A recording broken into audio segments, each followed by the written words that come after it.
sudah pasti ketika meninggal akan lebih mencekam lagi, dan ternyata benar. Ketika bersama tim turun ke sana, suasana mencekam, tidak ada cengkerama-cengkerama yang biasanya hangat dan segala macamnya itu, tapi lebih menegangkan. Dan ada pesan-pesan supaya tidak rame, nanti wartawan kalau datang nggak usah cerita apa-apa dan segala macamnya. Nah, ini yang berkali-kali kami katakan bahwa kalau seperti ini berarti ada yang disembunyikan.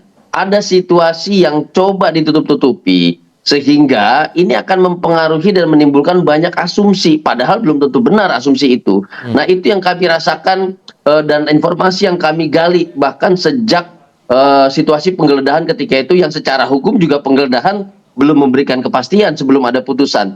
Nah, hal-hal ini yang kami rasakan di lapangan, Tifal, hingga saat ini, gitu. Kalau dari keluarga ada pengakuan nggak detailnya Sutrimo merasa ketakutan tuh saat peristiwa penggeledahan rumah Febri, bicara seperti apa?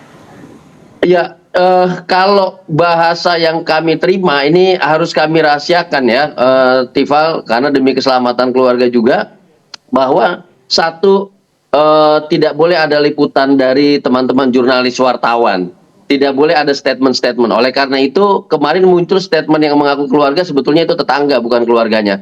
Yang kedua, tidak boleh ada semacam kutipan-kutipan dari apa yang diobrolin sama pihak-pihak yang dia percaya, baik kolega ataupun keluarga dan segala macam. Tolong ini jangan keluar, jangan disampaikan kepada media massa, jangan dipublikasikan dan segala macam. Oleh karena itu, kami menghormati concern dari keluarga, tetapi bagi kami titik-titik krusial ini harus jadi petunjuk bagi para penyidik Polda Metro Jaya, harus menjadi petunjuk bagi pengungkapan dugaan kasus tindak pidana korupsi yang masif itu, yang mega korupsi itu, sampai ini dinyatakan sebaliknya. Jadi betul Mas Iqbal, ada nuansa dan ada percakapan seperti itu bersama tim. Kalau memang ada nuansa ketakutan itu, apakah dari Anda perbincangan bersama dengan keluarga atau tetangga begitu, ada saran mungkin akan memberikan perlindungan kepada keluarga, entah ngobrol ke LPSK dan semacamnya, gimana obrolan setelah itu? Ya, tentu menggunakan pendekatan yang lebih humanis kita ya, Mas Tifal, bahwa tim menyatakan ini bukan sekedar kepentingan pribadi, tapi kontribusi ini juga untuk memperjelas proses hukum, untuk menjaga nama baik institusi, dan yang paling pasti adalah ini demi menghindari keributan yang tidak perlu di ruang publik. Jadi kami memberikan dukungan penuh apapun concern keluarga, baik itu pendampingan secara hukum, pendampingan psikologis, dan hal-hal lainnya itu juga kami sampaikan kepada pihak keluarga melalui tim kami. Tetapi tentu kami merasakan satu suasana kebatinan bahwa pihak keluarga perlu berpikir amat sangat panjang, melihat harus ada benteng ini, benteng itu, dan segala macamnya. Dengan sangat hati-hati itu kami rasakan betul, Tifal. Oke, Pak Saud, kalau melihat sudah ada ketakutan sebetulnya dari pihak keluarga dengan kematiannya Sutrimo ini, satu, kemudian saksi di sekitar tempat ditemukannya jenazah ini melihat kondisi mulut dari jenazah saat itu, mulut berbusa, apakah dari sini Anda membaca sebetulnya sudah terang potensi pidananya ada atau malah masih abu-abu?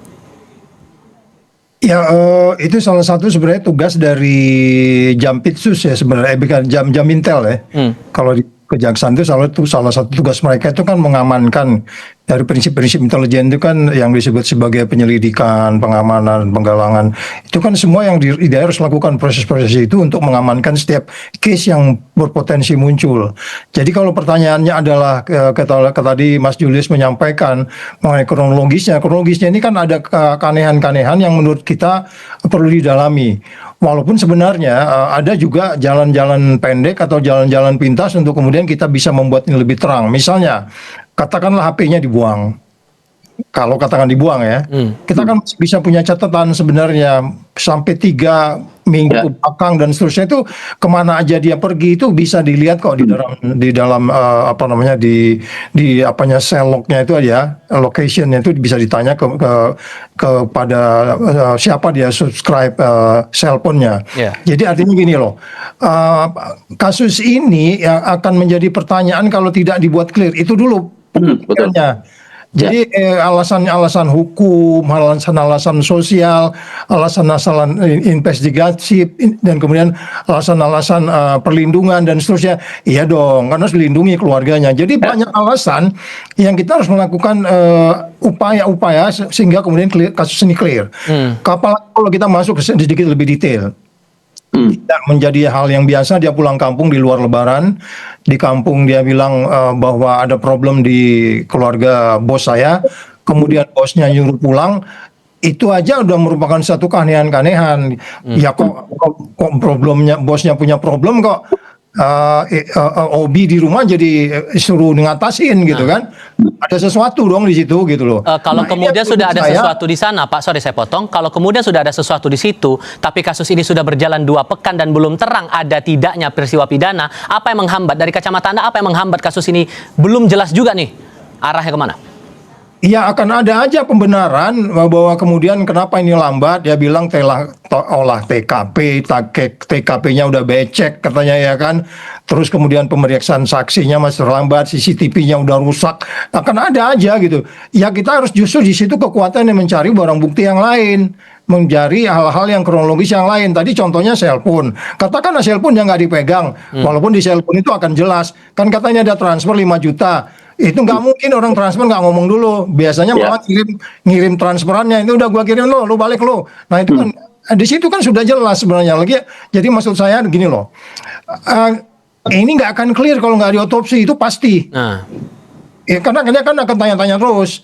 Yang lain ini akan menduga, yang lain baru kemudian akan saling melengkapi. Jadi kalau kita lihat kenapa dia kemudian sangat patuh kepada bosnya yang disebut mungkin itu adalah junjungannya, menghidupkan keluarganya dan seterusnya, itu sangat natural. Tapi ketika kemudian dia disuruh pulang, itu menjadi pertanyaan besar.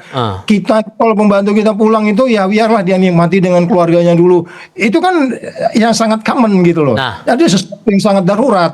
Itu kalau dasar dokumentasi dan nalar kita yang kemudian harus dijalani. Kalau enggak ya ini nggak akan selesai. Ditambah lagi Mas Julius, sudah ada olah TKP, tapi sampai detik ini belum keluar tuh hasil olah TKP-nya spesifiknya bagaimana untuk mengusut kematian ini. Kalau Anda membacanya, sesulit itukah untuk mengungkap potensi pidana dalam kasus ini? Jelas tidak, Tifal. Tadi saya katakan ya, ciri khas dari seseorang yang meninggal karena keracunan, misalnya contoh sianida, yang disebut sebagai racun pembajak oksigen paru-paru gitu ya, itu sudah jelas. Keluar cairan dari mulut, membiru, keluar busa, itu sudah jelas. Lalu ada tim pengantar yang identitasnya tidak dibuka, bahkan tidak disampaikan kepada keluarga, di mana jalur pengantarannya sampai ke Banyumas itu melebihi jadwal perjalanan kami kemarin gitu ya, terlalu lama. Lalu pengurusan di rumah sakit juga yang janggal. Saya pikir, saya setuju apa yang Bang Saud bilang. Jadi sebaiknya Polda Metro Jaya jangan mencari pembenaran, tetapi carilah kebenaran. Nah, bagaimana kebenaran itu dicari? Keterkaitan, relasi gitu ya, sama relevansi alat bukti jalan cerita itu sudah terang sekali, Tifal. Jarak antara rumah pribadi dengan TKP meninggal, jam meninggal pada pagi hari, tim yang langsung mengantarkan ke rumah sakit, langsung mengantarkan ke Banyumas dan segala macam. Itu sudah cukup untuk menetapkan status menjadi naik ke penyidikan. Penyidikan ini nggak keputusan final, Tifal. Itu juga masih dalam kerangka mencari kebenaran. Jadi ekshumasi, panggil 4 orang yang mengantar, panggil warga sekitar yang melihat dan segala macamnya, panggil keluarga yang diskusi. Kami diskusi sebentar saja sudah bisa melihat pertanyaan-pertanyaan wajar yang tidak bisa dijawab. Jadi semakin lambat, Tifal, ini akan semakin mengganggu penegakan hukumnya yang tadi, dan kebenaran itu akan semakin jauh gitu, Tifal. Polisi tampak mencoba hati-hati, Pak Saud, atau jangan-jangan masih ada keraguan sehingga ini masih belum kunjung disampaikan penjelasannya dari polisi kepada publik? Ya, dalam logika argumentasi kita, kita nggak ragu bahwa ini ada kaitan dengan peristiwa yang sedang lagi dibicarakan publik. Kalaupun tidak ada, itu harapannya. Tetapi saya katakan sekali lagi, ini nggak akan selesai sebelum itu diotopsi, ekshumasi dan seterusnya. Silakan mau cara gimana? Apakah ini delik aduan? Silakan kemudian Julius nanti menjelaskan. Apa mesti orang ngadu dulu? Apa kemudian nggak ada inisiatif sama sekali? Padahal saya tadi udah mengatakan di bagian depan ada banyak alasan utama ini harus diselesaikan. Alasan hukum, alasan sosial, alasan investigatif untuk kemudian kepastian, dan kemudian alasan yang kita sebut perlindungan terhadap siapapun. Ini kan gambarannya ini kan sekarang negeri ini nggak ada kepastian kan? Ini yang nggak pernah kita pahami gitu loh. Ini dalam apa namanya indeks persepsi korupsi sangat relevan. Hati-hati demi menjaga apa menurut Anda kalau Anda baca? Ya ini kan rangkaian peristiwa yang sudah pernah terjadi juga sebelumnya menunjukkan mirip sama modusnya. Kan kita tahu di Semarang juga ada orang yang saksi korupsi dibakar sampai hari ini belum jelas loh. Istrinya masih menunggu itu. Sampai hari ini belum jelas. Jadi saya katakan ini rangkaian panjang bahwa orang-orang yang bisa menjadi saksi tindak pidana korupsi itu akan menjadi sesuatu yang nggak penuh ketidakpastian, dan itu nggak boleh dibiarkan oleh negara. Nggak boleh. Ini indeks persepsi korupsi kaitannya. Oke. Dan kita tahu ini terpuruk kan karena korupsi. Lalu begini kita cara menyelesaikan ini, nggak bisa itu. Ya, Oke. ini Gimana juga tuh, Bung Iqbal, ini harus dipandang sebagai bagian dari puzzle penegakan hukum oleh Polda Metro Jaya dalam kasus Tipikornya. Karena ini bisa menjadi alat bukti berupa saksi, keterangan saksi yang penting mengenai informasi siapa yang keluar masuk rumah Pak Febri, apa mobil yang keluar masuk, apa barang yang dinaikkan, diturunkan, dan segala macam. Jadi artinya, kalau Polda Metro Jaya tidak segera melakukan ekshumasi, tidak segera menaikkan status penyidikan, artinya dia sedang membantah penyidikan dalam kasus utamanya itu sendiri, yaitu kaitannya dengan dugaan pencucian uang yang dilakukan oleh mantan Jampitsus atas nama FA itu sendiri gitu loh. Nah ini perspektif yang harus dipegang. Dan Jadi betul kata ekshumasi Bang atau Saud. otopsi itu harus ada izin dari pihak keluarga atau ada dampak kalau itu tidak perlu izin? Ini saya katakan perlunya basis hukum berupa penyidikan itu sendiri. Jadi keterdesakannya adalah penegakan hukum karena dugaan kejahatan. Itu dulu yang menjadi dasarnya.